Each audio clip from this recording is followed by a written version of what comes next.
Broadcasting live from WOUB TV in Athens, this is Newswatch. One local brand is getting multi-million-dollar military contracts, but that doesn't mean new jobs are coming to the area. Good evening, I'm Chelsea Sick. Thanks for joining us. The U.S. government is paying Rocky Brands more than $38 million to make combat boots for the military. Despite the new contracts, Rocky Brands will not be creating any new jobs in the area. According to David Dixon, the company's senior vice president of manufacturing operations, the money will go to investing more capital in their facility in Puerto Rico. Interestingly, Rocky Brands reduced its U.S. workforce by about 20 people in 2016. When WOUB talked to Dixon today, he said 2016 was an inefficient year for the company.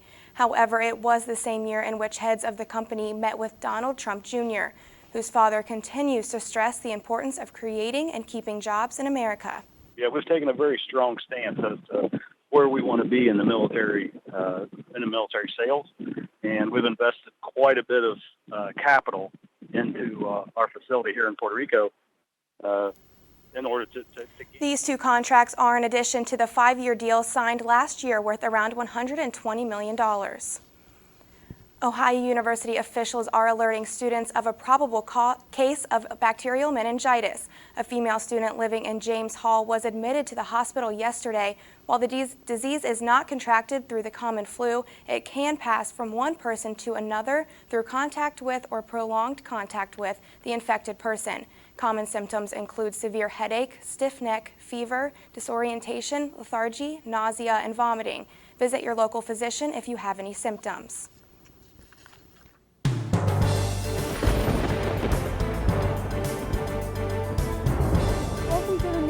Weather Center. I don't know about you, but I haven't been enjoying these warm days. Sadly, they are above average, and this is not where we're supposed to be. But when we look at the temperature right now here in Athens, it is a 41 degrees, which should be our normal high for around this time of year.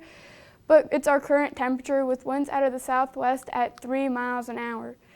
The region is around the same temperature, with the highs being around Ripley and Ironton at 45 degrees. But you do see 41s around New Lexington, Columbus, as well as here down in Athens. As we go through the night, you see temperatures will dip into the mid-30s around midnight, but they will start to climb as the morning progresses.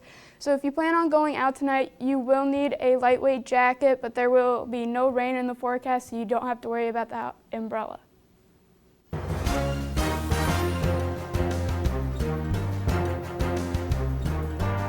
An officer accused of fatally shooting an unarmed man has been found not guilty.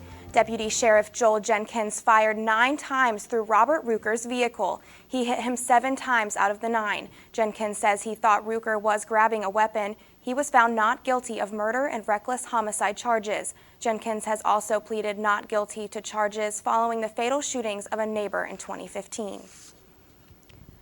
Ohio's National Guard is sending 20 soldiers and airmen to Donald Trump's inauguration. They will provide support services for the event. This will include providing meals and religious and counseling support for other teams in Washington. Hundreds of thousands of people are expected to be at the nation's capital for Friday's event. The flu is widespread around the state for the first time this season. The Department of Health reports nearly 300 people were hospitalized during the first week of January. That's a little under half of the hospitalizations reported since October, and that number is expected to increase. State officials say Ohio's flu season typically lasts into May.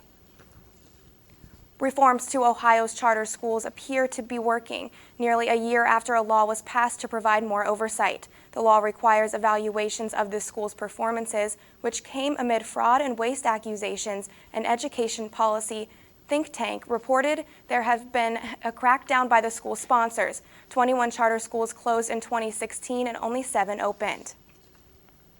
Reforms to education in West Virginia may also be on the way. Senate President Mitch Carmichael is backing new Governor Jim Justice's education overhaul. Carmichael says he supports Justice's proposal to cut the state's education bureaucracy. Justice says that since the 1980s, state bureaucracy has increased while enrollment has dropped by nearly half. He also wants higher pay for local teachers. West Virginia Attorney General Patrick Morrisey and other Republicans are urging Congress to adopt the Stop Federal Regulation Overreach. This comes after last-minute rules from the Obama administration that Morrisey says would, quote, drastically reduce coal mining across West Virginia. Morrisey has also sued to block new federal environmental rules on power plant emissions of carbon dioxide. The hopes is there will be more congressional oversight and approval from Congress before major rule changes are made. When we return, President Obama faces reporters one last time in his final news conference. Plus, we're less than 2 days away from the start of Donald Trump's presidency, why the Senate is questioning who will make up his cabinet. These stories and more when Newswatch returns.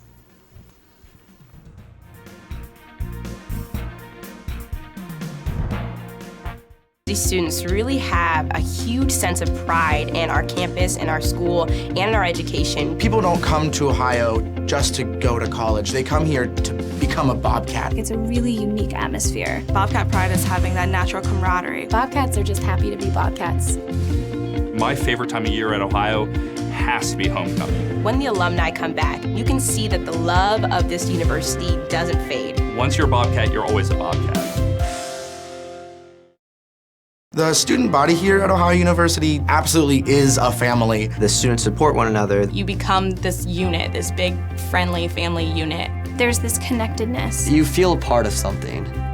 Driving in on the highway and just seeing the red bricks and the trees again, it's just like coming back home. There's great students, great professors. You just walk around campus and think, oh my gosh, I can't believe I go here. I feel like I matter in the community, and I feel like I matter here at Ohio University. It's home. Athens is home. I knew that I wanted to come to Ohio University from the very first time I visited here. There's something about the campus that grabs you. It was really comforting. Very welcoming. It's one thing to write down your name and your GPA and that kind of stuff and send it in. It's another thing entirely to be here and see how great it is. The campus here is just electric. Absolutely gorgeous. Everything just looked really college-like. I looked at my mom and I said, this is it. And she said, the tour's just started. I said, no, you don't understand. This is it. My professors really care. They care about my grades, they care about my opportunities, they care about my experiences, they want me to succeed. They give those opportunities to the students. My professors have been extremely approachable. Literally, their door is always open. You can go to them with pretty much anything. Everyone knows your first and your last name and where you sit in the classroom. I really never feel like I'm being talked down to or just being taught material. I always feel like I'm having a conversation. And they want to share those opportunities and those experiences with us.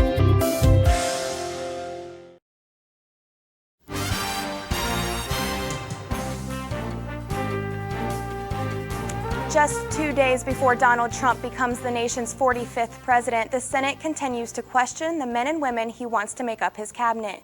Today, they face some tough questions about everything from insider trading to climate change. Kristen Holmes reports from Washington. Budget that adds Georgia Representative Tom Price aiming to ease concerns about his plan to revise the Affordable Care Act if confirmed as Secretary of Health and Human Services. Nobody's interested in pulling the rug out from under anybody. We believe that it's absolutely imperative that individuals that have health coverage be able to keep health coverage. As well as defending himself over accusations he invested in healthcare companies, then worked on legislation that would benefit those same firms. Everything that we have done has been above board, transparent, ethical, and legal. Down the hall, Oklahoma Attorney General Scott Pruitt, nominated to run the EPA, breaking with the president-elect on climate change. Do you agree that global warming is a hoax? I do not, Senator. So Donald Trump is wrong? I do not believe that climate change is a hoax. And rising Republican star, South Carolina Governor Nikki Haley, addressing critics who say her lack of international experience makes her unfit to serve as UN ambassador. International diplomacy is a new area for me. I don't claim that I know everything, or that leadership at the UN is the same as leading South Carolina. But diplomacy itself is not new to me. All this after a testy hearing with the Secretary of Education nominee yesterday. If your family has not made hundreds of millions of dollars of contributions to the Republican Party, that you would be sitting here today? Senator, as a matter of fact, I do think that there would be that possibility. The Senate will begin the approval process of some cabinet nominees on Friday after the inauguration. In Washington, I'm Kristen Holmes. Trump's nominee for Labor Secretary Andy Puzder's hearing was delayed yesterday. His and 5 other nominees' hearing dates are unknown at this time. Former President George H.W. Bush and his wife, former First Lady Barbara Bush, are hospitalized in Texas. That's according to family spokesman Jim McGrath. McGrath said in a statement Barbara Bush was admitted to the hospital this morning as a precaution after experiencing fatigue and coughing. He says President Bush has been hospitalized since Saturday for a respiratory problem stemming from pneumonia, but he is responding well to treatments. A man who apparently goes by the name Jesus Christ has been arrested for using Twitter to threaten to kill Donald Trump. The defendant signed into his Twitter account and stated on video, "This is the 16th of January 2017. I will be at the review, inauguration, and I will kill President Trump. President-elect Trump today." So is that the nature of the threat? Police said Pupolo was found Tuesday leaving a subway in Miami Beach and arrested on a charge of threatening to harm a public servant. His defense attorney says Pupolo is mentally ill and prefers to use the name Jesus Christ. He ordered a mental evaluation for Pupolo. If he is deemed competent, his bond will be set at $1 million. President Obama faced reporters one last time before the end of his second term in the White House. In this final news conference, he talked about his legacy, some controversies, and offered some advice to the president-elect. Kristen Holmes reports. I'm just going to say a couple of quick things before I start taking questions. President Obama facing reporters in the White House briefing room today in his final news conference, defending his legacy. If we work hard and if we're true to those things in us that feel true and feel right, that the world gets a little better each time. That's what this presidency has tried to be about. As well as his recent decision to commute the sentence of Chelsea Manning, who leaked classified information. I feel very comfortable that justice has been served and that a message has still been sent. President Obama will leave the White House Friday with near-record approval ratings at 60%, a number only surpassed by Presidents Clinton and Reagan, and nearly double that of his predecessor, George W. Bush. But President Obama said more work needed to be done in one key area, race. And we're going to have to make sure that we, in our own lives, in our own families and workplaces, do a better job of treating everybody with basic respect. President Obama also made a veiled jab at incoming President Donald Trump's suggestion to move the press corps from the White House. And having you in this building has made this place work better. It keeps us honest. It makes us work harder.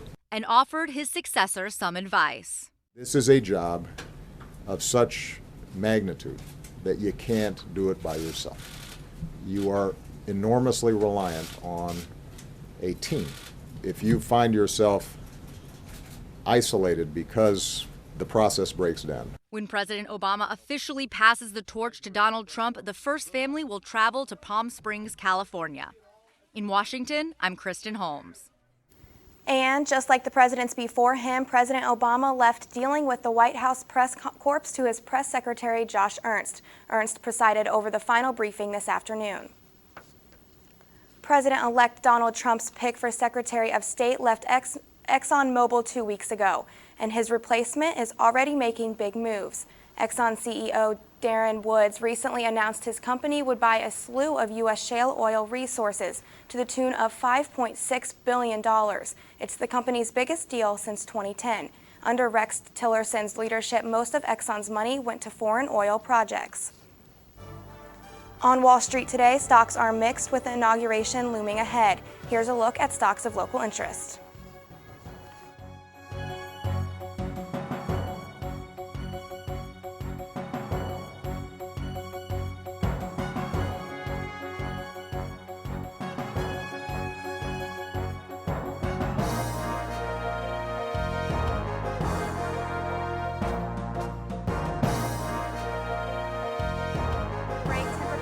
Dropping, but that doesn't mean you can't enjoy fruits and vegetables that bloom and ripen. That story's still ahead.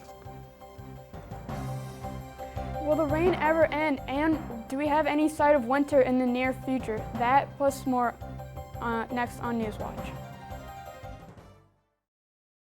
professors really care. They care about my grades, they care about my opportunities, they care about my experiences, they want me to succeed. They give those opportunities to the students. My professors have been extremely approachable. Literally, their door is always open. You can go to them with pretty much anything. Everyone knows your first and your last name and where you sit in the classroom. I really never feel like I'm being talked down to or just being taught material. I always feel like I'm having a conversation. And they want to share those opportunities and those experiences with us. Ohio University students really have a huge sense of pride in our campus, in our school, and in our education. People don't come to Ohio just to go to college. They come here to become a Bobcat. It's a really unique atmosphere. Bobcat pride is having that natural camaraderie. Bobcats are just happy to be Bobcats. My favorite time of year at Ohio has to be homecoming. When the alumni come back, you can see that the love of this university doesn't fade. Once you're a Bobcat, you're always a Bobcat. I knew that I wanted to come to Ohio University from the very first time I visited here. There's something about the campus that grabs you. It was really comforting. Very welcoming. It's one thing to write down your name and your GPA and that kind of stuff and send it in. It's another thing entirely to be here and see how great it is. The campus here is just electric. Absolutely gorgeous. Everything just looked really college-like. I looked at my mom and I said, "This is it." And she said, "The tour's just started." I said, "No, you don't understand. This is it." The student body here at Ohio University absolutely is a family. The students support one another. You become this unit, this big, friendly family unit. There's this connectedness. You feel a part of something. Driving in on the highway and just seeing the red bricks and the trees again, it's just like coming back home. There's great students, great professors. You just walk around campus and think, oh my gosh, I can't believe I go here. I feel like I matter in the community, and I feel like I matter here at Ohio University. It's home. Athens is home.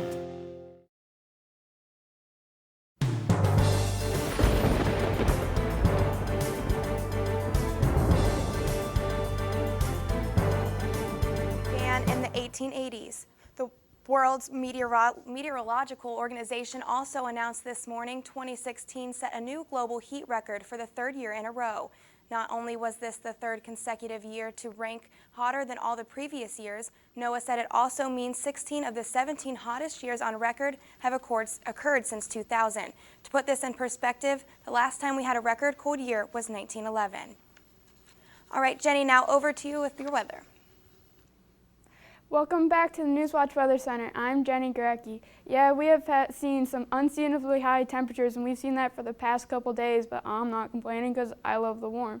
But you can see currently we are at 41 degrees here in Athens with winds out of the southwest of 3 miles an hour. And looking across the region, we see similar temps with 41 in Athens as well as New Lexington and up in our nation's capital of Columbus.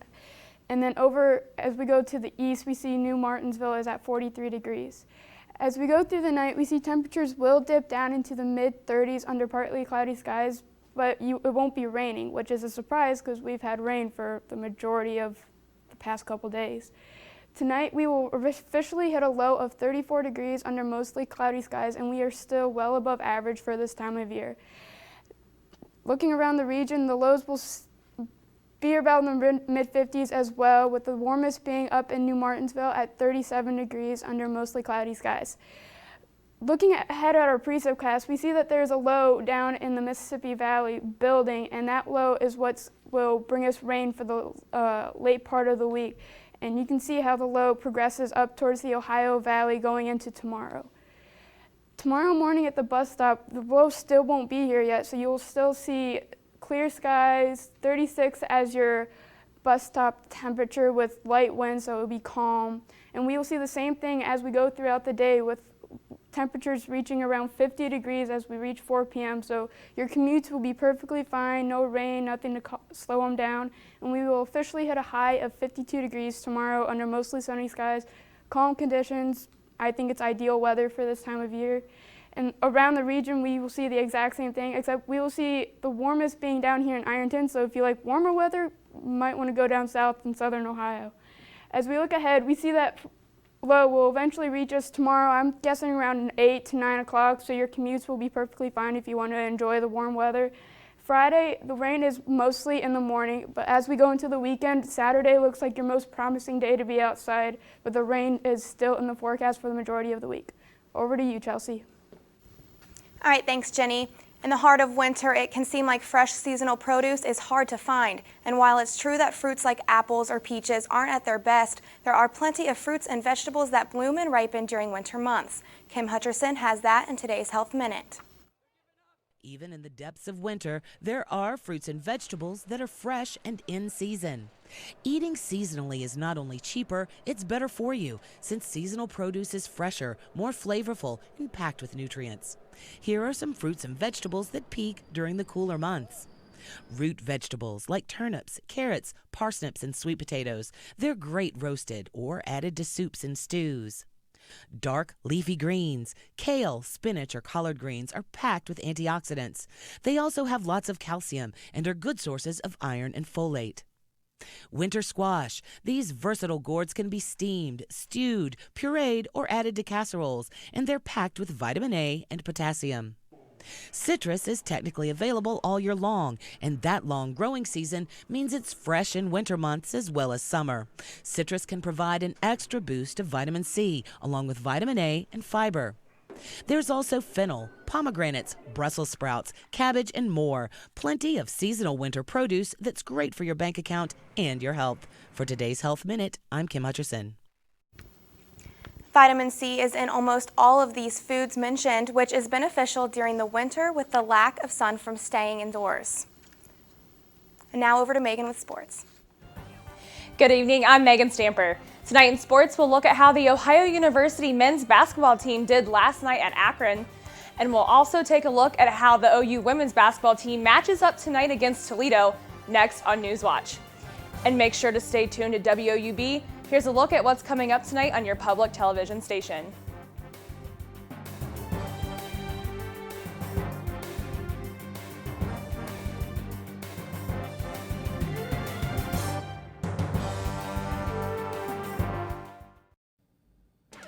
Friday nights are all about high school football, but when the games are over and the helmets come off, it's time for some gridiron glory. I'm your host, Danny Dean, back under center. Don't miss a play this season. Join myself and the rest of our team on Friday nights at 11:30 on WOUB and catch us again on Saturday mornings at 11:30. We are committed to bringing you the stories of players, coaches, and communities, and of course, we can't forget about some highlights. We all know there's nothing better than Friday nights and gridiron glory. Ohio University students really have a huge sense of pride in our campus, in our school, and in our education. People don't come to Ohio just to go to college. They come here to become a Bobcat. It's a really unique atmosphere. Bobcat pride is having that natural camaraderie. Bobcats are just happy to be Bobcats. My favorite time of year at Ohio has to be homecoming. When the alumni come back, you can see that the love of this university doesn't fade. Once you're a Bobcat, you're always a Bobcat. My professors really care. They care about my grades, they care about my opportunities, they care about my experiences, they want me to succeed. They give those opportunities to the students. My professors have been extremely approachable. Literally, their door is always open. You can go to them with pretty much anything. Everyone knows your first and your last name and where you sit in the classroom. I really never feel like I'm being talked down to or just being taught material. I always feel like I'm having a conversation. And they want to share those opportunities and those experiences with us. I knew that I wanted to come to Ohio University from the very first time I visited here. There's something about the campus that grabs you. It was really comforting. Very welcoming. It's one thing to write down your name and your GPA and that kind of stuff and send it in. It's another thing entirely to be here and see how great it is. The campus here is just electric. Absolutely gorgeous. Everything just looked really college-like. I looked at my mom and I said, "This is it." And she said, "The tour's just started." I said, "No, you don't understand. This is it."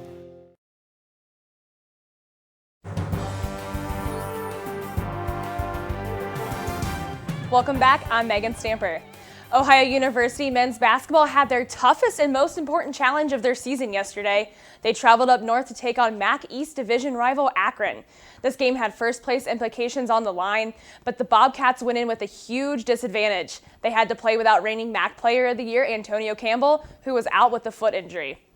The Cats were able to keep pace with the Zips in the first half, entering the half only down by 3. Akron went on a 22-10 run, however, to open up the second half, and the Bobcats were not able to stop the Zips offense. The Zips had 4 players score in double digits en route to their 83-68 smashing of the Cats. In Campbell's absence, Jerron Simmons stepped up to lead the Bobcats with 19 points and 4 rebounds. This loss was the second in a row for Ohio, setting them back 2 games in the East behind Akron. With no timetable on Campbell's return, the Bobcats need to find a way to bounce back fast. They have a tough road task on Saturday at Northern Illinois, and tip-off for that game is set for 4:30 p.m. And the OU women's basketball team hopes that their outcome tonight will be a little different than how the men fared last night. They travel to Toledo tonight to take on the Rockets. Both teams have identical records at 12-4 overall and 3-2 in the MAC. They are both also coming off of close losses, Ohio to Kent State and Toledo to Northern Illinois. Defense will be the key to victory for the Bobcats. Last time out against Kent State, they forced the Golden Flashes into 15 turnovers. Senior guard Kiera Lampkins has been a defensive leader for the Cats this season, leading the team with 40 steals. She is also first on the team in scoring, averaging 19.2 points per game. The Cats will need her to continue her strong play if they want to bounce back tonight with a win against the Rockets. Tip-off for that game is soon at 7 o'clock tonight. And the Columbus Blue Jackets put an end to the Carolina Hurricanes' 4-game winning streak last night with a 4-1 victory at Nationwide Arena. The Canes struck first for a 1-0 lead over the Jackets, but Columbus came back quickly. Within the next 46 seconds of the Canes' first goal, Boone Jenner and Brandon Dubinsky scored, and the Blue Jackets reclaimed the lead 2-1 and never gave it back up. Columbus is off tonight, but they return to action at home tomorrow against the Ottawa Senators. And local high school basketball action is heating up in the Tri-Valley Conference for both the boys and the girls. The Vikings out in MacArthur still hold the first place spot in the TVC Ohio after beating Maysville 88-64 last night to remain undefeated. Athens, Meigs, and Alexander all lost yesterday, not helping them gain any ground against Vinton County for that top spot. Over in the Hocking, the Waterford Wildcats continued their dominance in league play with a 68-51 win over Wahama. And just like their boy counterparts, the Lady Wildcats of Waterford also lead the TVC Hocking for the girls with an undefeated league record and a 10-2 overall record. The Eastern Lady Eagles are right behind them, with their only league loss this season coming at the hands of the Lady Wildcats.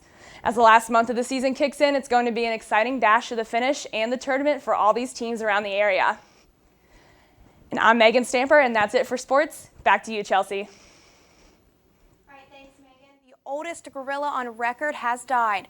Ohio's Columbus Zoo says Colo died in her sleep on Tuesday. She turned 60 last month, and she lived about 2 decades longer than most gorillas. The zoo says Colo was an ambassador for gorillas who inspired people to learn about the endangered species.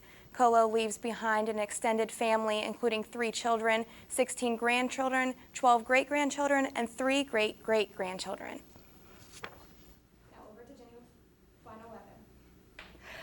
52 degrees tomorrow. I bet that sounds pretty good for most of us. I think it does. So whenever I'm not in class, I will definitely be enjoying that weather. Mostly sunny, warm, tremendous. Barely any wind, so if it's 52, it will definitely feel like 52. We can definitely see that around the region as well, with low 50s in the northern part of our region. But if we go south near the West Virginia and Ohio border, we see 57 in Jackson, 55 in Ripley, and 59 in Ironton, under mostly sunny skies. Tremendous weather. But we do see a warm front, that will be coming through tomorrow evening, about like 8, 9 o'clock. So we will see those rain shower chances increase Thursday into Friday. But the rain chances will subside as Friday goes on, making Saturday one of amazing days. So if you can, get out and enjoy it. Sadly, as the weekend ends and goes into next week, we will see the rain chances increase again. Over to you, Chelsea. Thanks, Jenny. And that does it for our broadcast this evening. Thanks for watching. I'm Chelsea Sick. Stay tuned for the PBS NewsHour coming up next. And remember, you can find the latest news anytime at woub.org. Have a great night.